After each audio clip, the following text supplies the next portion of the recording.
દેવો કે દેવ મહાદેવની જ્યારે આરાધના કરતા હોય ને ત્યારે આપણને સાંજના સમય એક ઠંડાઈ એટલે આપણે ભાંગ જે કહેતા હોય કે ઠંડાઈ કહેતા હોય એ લોકો પીવા માટે તો બજારની અંદર ફરતા જ હોય છે, મંદિરની અંદર પ્રસાદી તો લેવા માટે જતા જ હોય છે, પણ બજારની અંદર સારામાં સારી ઠંડાઈ વર્ષો જૂના કોણ છે એ જગ્યા ઉપર તમને લઈને આવ્યો છું. હા, સ્પેશિયલ ઠંડાઈ છે ભાઈ, લાઈવ ઠંડાઈ બતાવી છે. મજા આવી હોય ને તો વિડીયો શેર કરજો. ચલો આનું ટેસ્ટ પણ કરી લઈએ. રંગ બરસે ભીગે ચુનર વાલી રંગ બરસે. નમસ્કાર, કેમ છો? હું છું આપનો હોસ્ટ ટ્રોની. અત્યારે હું ઊભો છું અમદાવાદની અંદર અને અત્યારે જે માહોલ થઈ રહ્યો છે એ શિવરાત્રી અને હોળી ધૂળેટી માટેનો રંગે રંગ આપણા જીવનની અંદર પણ પ્રસરાઈ રહ્યા છે. અત્યારે જે પીણું પીવાતું હોય સૌથી વધારે એ જે ઠંડાઈ છે, તો અમદાવાદની અંદર ઘણી બધી જગ્યાઓ ઉપર તમને ઠંડાઈના મોટા મોટા નામ તો જોવા મળે છે. એમાંથી એક ચહીતું નામ જેને બધા લોકોને ઘેલું કર્યું છે એ છે આપણે શ્રી કૃષ્ણ ડેરી ફાર્મની અંદર આપણે આવ્યા છે. તો આ વખતે એમની ઠંડાઈનો વિડીયો બનાવવા માટે સ્પેશિયલ આપણે આવ્યા છે. ઠંડાઈ કેવી રીતે બને છે એની પ્રોસેસ પણ તમને બતાવવાનું છું. લોકેશનની વાત કરી દઉં, હું અત્યારે છું નવરંગપુરા વિસ્તારની અંદર અને સામે જે 5 રોડ તમે જોઈ રહ્યા છો સ્ટેડિયમ સર્કલ વાળું કહેવામાં આવે છે. એનાથી આ બાજુના ભાગે તમે આવશો એટલે તમને ઉપરના ભાગે તમે શ્રી કૃષ્ણ ડેરી ફાર્મ તમને જોવા મળશે.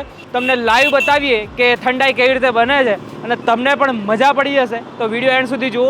ચલો આવી જાઓ અમારા સાથે.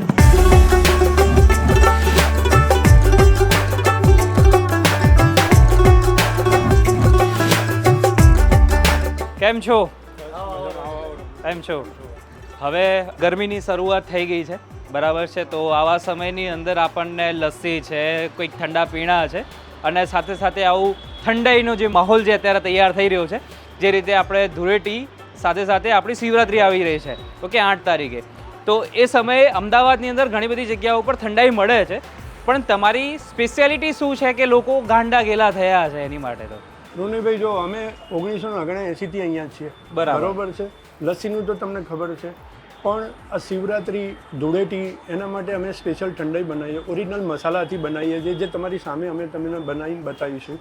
અમે આર્ટિફિશિયલ કોઈ વાપરતા જ નથી કે જે તમે દૂધ નાખોને તૈયાર થઈ ગઈ. અમે ઓરિજિનલ મસાલા વાપરીએ છીએ અને એના જ કારણે લોકો અહીંયા દોડીને આવે છે. જે આપણે પથ્થર ઉપર જે ઘસીને જે વસ્તુ બને, જેમ કે એની આપણી બા દાદાની ચટણી જે આપણે બહુ આપણે ખાતા હોય છે, એ જે ઓરિજિનલ તમે રાજસ્થાનમાં ને બધામાં તમે જોવો છો એ સ્ટાઇલથી જ અમે અહીંયા બનાવીએ છીએ અને એ જ રીતના બને છે અમારા ત્યાં. ઓકે. એના માટેના કારીગર અમારે ત્યાં સ્પેશિયલ રાજસ્થાનથી આવે છે. રાજસ્થાનના કારીગર છે બધા અને એ સ્પેશિયલ ઠંડાઈ જ બનાવે છે. બરાબર. એટલે તમારું એવું કહી શકે તો એક સ્પેશિયલ વસ્તુ જો કે કદાચ કોઈ અહીંયા આવે તો લસ્સી પછી સેકન્ડની અંદર અત્યારે આ જે ઠંડાઈ છે એ કેટલા ટાઈમ સુધી મળે છે ને અહીંયા મળશે? એ તમે અત્યારથી ચાલુ થઈ ગઈ છે આજથી, બરોબર છે. એ તમને ધૂળેટી પછી પણ મળશે, ધૂળેટી સુધી મળશે તમને. ઓકે, ધૂળેટી સુધી એન્ડ સુધી આપણે મળે છે. ચલો ડન છે. તો મારે તો વિશાલભાઈ પહેલી વાત તો એ છે કે આ ઠંડાઈ બને કઈ રીતે છે મેં પહેલી વખત ટ્રાય કરવાનો છું અને સાથે સાથે બનતા જોવાનું છે. તો બતાવશો આપણા દર્શકોને? આપણે જે બી છે બધું ઇન્ગ્રીડિયન્ટ્સ છે બધા નેચરલ વાપરીએ છીએ. ઓકે. એમાં જે ગુલાબ પત્તી છે, ખસખસ છે, કાળા મરી છે, વરિયાળી છે. તો પહેલાં આપણે પથ્થર જે સિલ્વર પથ્થર આપણે જે છે કહીએ છીએ એ આપણી પાસે આવી ગયો છે. હવે એની અંદર આપણે કઈ કઈ ઇન્ગ્રીડિયન્ટ્સ આપણે અલગ અલગ નાખવાના છે? આપણે મેઇન તો ગુલાબ પત્તી છે, પછી એના પછી મગજતરી આવશે, પછી ખસખસ આવશે, પછી વરિયાળી આવશે, આખા મરી આવશે અને થોડું બદામ આવશે અને એને પછી પથ્થર ઉપર લસોડવામાં આવીને એની એક પેસ્ટ તૈયાર કરવામાં આવશે. ઓકે. એટલે તમે લાઈવ તમે જોઈ શકો છો કે આ જે સિલ્વર પથ્થર ઉપર જ્યારે એને એકદમ દબાઈને મસ્ત રીતે ઘસેવામાં આવે છે અને જે માહોલ અહીંયા બને છે ને, ખરેખર પેલું અમિતાભ બચ્ચનનું જે પેલું ગીત છે ને એ થોડું ઘણું યાદ આવી જાય છે મને. અને એ જો પી લઈએ ને તો અત્યારે ખૂબ મજા પડી જાય મને. જે પેસ્ટ તૈયાર થઈ છે એ પેસ્ટ આપણે દૂધની અંદર એડ કરવાનું છે. એમની માટે પ્રોપર કાપડ લીધું છે, એની અંદર હવે આપણે ઉપર દૂધ નાખવાનું છે. એના હાથથી અંદર બધું મિક્સ કરીને દૂધ નાખીને પછી એ પ્રોપર બધું એની જે પેસ્ટ છે અંદર ના જાય, એનું જે બધું મિક્સર જે થયું ને એ જ એકલું અંદર જાય. અચ્છા. અંદર મોઢામાં આખું ના આવે, આખું ના આવવું જોઈએ, બરાબર? તો એની સ્વાદ મરી જાય ને તો, બરાબર? તો એ જે વસ્તુનું ખાસ ધ્યાન રાખીને હવે જો આપણા માટે ગ્લાસ તૈયાર થઈ રહ્યો છે અને ઉપરથી પણ બદામનું ગાર્નિશિંગ સરસ રીતે કરેલું છે. તો ચલો હવે વધારે વાર નથી કરવી, હું પી લઉં આ સરસ મજાની ઠંડાઈ. જે અહીંયા પીવે છે તો એમને પણ પૂછી લઈએ. મોટા ભાઈ, ગરમીની શરૂઆત હવે થઈ ગઈ છે, બરાબર છે? તો આ ઠંડાઈ તમે કેટલા ટાઈમથી પીવા આવો છો કે ફર્સ્ટ ટાઈમ છો ખાલી એ કહી દો પહેલાં? નહીં, મેં ફર્સ્ટ ટાઈમ પીધી પણ કંઈક યુનિક છે. કંઈક યુનિક છે યુનિક છે. એટલે આમ ઠંડાઈ પહેલાં પીધેલી ખરા ક્યાંય પણ? નહીં ક્યારેય નહીં. ઓકે, આ પીધા પહેલાં પહેલો સિપ તમને ક્યાં અડ્યો ખાલી એ કહો? કેમ કે મેં જ્યારે ટેસ્ટિંગ કર્યું ને ત્યારે આપણે પીવે ને પેલા દિમાગના તાર ખુલી જાય, પ્લસ પછી સીધો અસર અહીંયા ગળામાં લાગે. તમને જ્યારે શિયાળાની અંદર જેને કફ થયો હોય કે જેને ગળામાં ખરાશ થયું હોય તેને આ અસર તરત જ થશે, કેમ કે એને આમ તરત જ લાગશે કે કંઈક પીધું છે, રાઈટ. બીજું તમને આની અંદર પેલું વધારે પડતું ગળપણ કે એવું કંઈક જરાય પણ લાગ્યું તમને ક્યાંય? કોઈ બહારથી આવે તો અવાય કે ના અવાય? અવાય ને? 100%. Thank you. તો ચલો હવે આમની જે ઠંડાઈ આપણે લાઈવ તો જોઈ લીધી છે, પણ હવે પીતા પણ જોઈ લઈએ કે એનું ટેસ્ટ કેવો છે.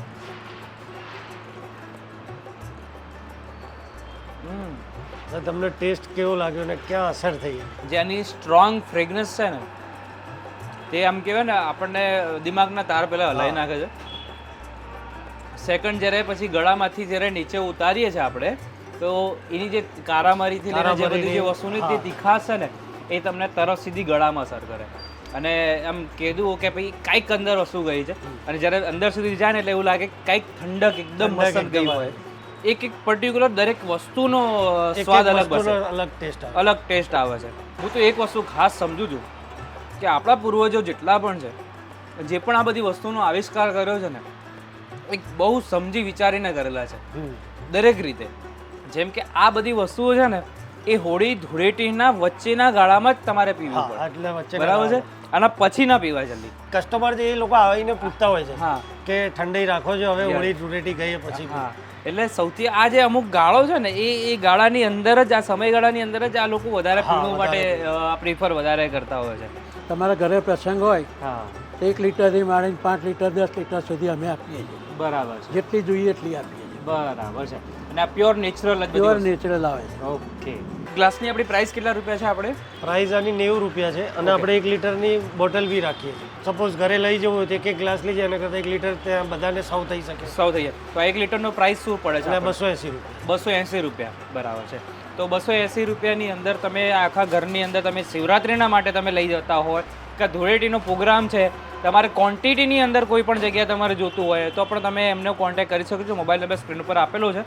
અને ખાસ નવરંગપુરાની અંદર વિસ્તારમાં જે તમે આવી રહ્યા છો હોળી ધૂળેટીને કાં તો શિવરાત્રિના દિવસે તો આ જગ્યાએ પહેલાં આવજો, માલ ખતમ થઈ જાય પછી એમ ન કહેતા કે રોનીભાઈ તમે જે જગ્યાએ વિડીયો બનાવો ત્યાં વસ્તુ હોતી નથી. એનું રીઝન એક જ છે ભાઈ, ક્રાઉડ કેટલું હોય છે અહીંયા. ક્રાઉડ તો એ તો તમે આવો ત્યારે ખબર પડશે. રાત્રે આવો ઊભું રહેવાની જગ્યા નથી હોતી. હા, અને આ જે રોડ છે ને એક સિંગલ પટ્ટી રોડ છે, અહીંયા ઊભું રહેવાની જગ્યા નથી, પાર્કિંગ ફૂલ હોય છે, રાઈટ. તો ચલો હું આ મારી ઠંડાઈ મારી ફિનિશ કરું છું અને તમારે પણ અહીંયા આવવાનું છે અને સરસ મજાની ઠંડાઈ પીવાની છે. શિવરાત્રી માટે, હોળી ધૂળેટી માટે તમારે કદાચ ઓર્ડર કરવો હોય તો પણ તમે કરી શકો છો. નવા એપિસોડ સાથે ફરી તમને હું મળતો રહીશ. ત્યાં સુધી અમને આપો રજા. જય હિન્દ અને રાધે રાધે. હવે ગીત તો આના પર મસ્ત મજાનું બને. રંગ બરસે ભીગે ચુનર વાલી, રંગ બરસે હોલી હૈ. कितने मनुष्य लग रहे हो, खौफनाक डकैत.